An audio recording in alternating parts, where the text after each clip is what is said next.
it's about celebrating the success we had here, not about ending a project. So really start to position your course corrections as the next natural step for your industry. It's not about taking away the project that Mary did in her presidency. That's why I start with a vision and mission, because you can utilize that as a powerful tool to be the reason why you're making changes as, relative to students, changes relative to senior members, and monthly programs. Lots of opportunities if we position it that way. I often say leadership is the art of getting things done through people. How are you going to bring those leaders together to have those course correction conversations? Oftentimes I see chapters that are struggling with course correction on events, and they don't have the budget to bring in speakers. Why don't you guys partner up?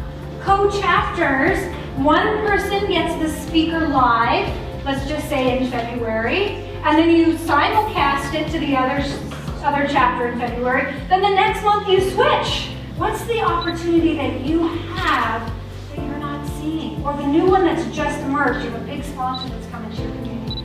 When pigs fly, let me tell ya, pigs are flying all over the place right now. I'm working right now with the New York State Teachers of English as a Second Language.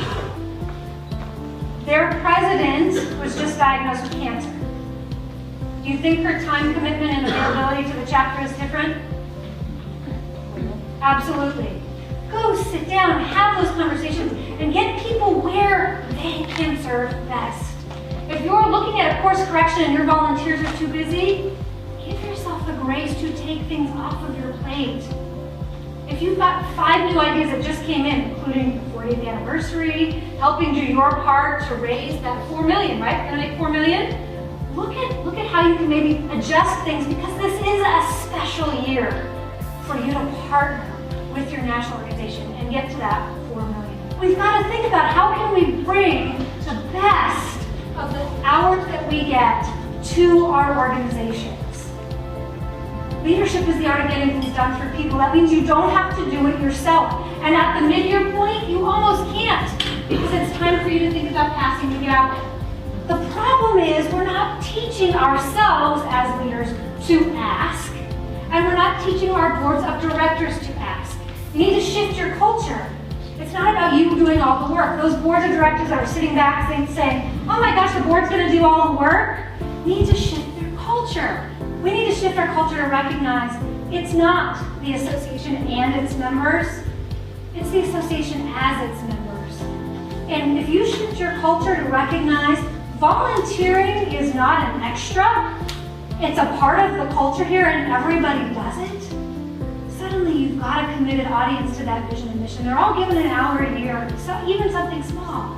It is the 2014-2015 year of this thing called ASID. And if you hear nothing that I said in this hour, please hear that and recognize that you are a part of a legacy of all the years of presidents who each and every year just add a little something to make it better. We love what we do. We want the most cutting edge information to do it. We want to collaborate with the best in the business to do it, and we want to advance the profession. Those are your 3 values, and that transcends whatever generation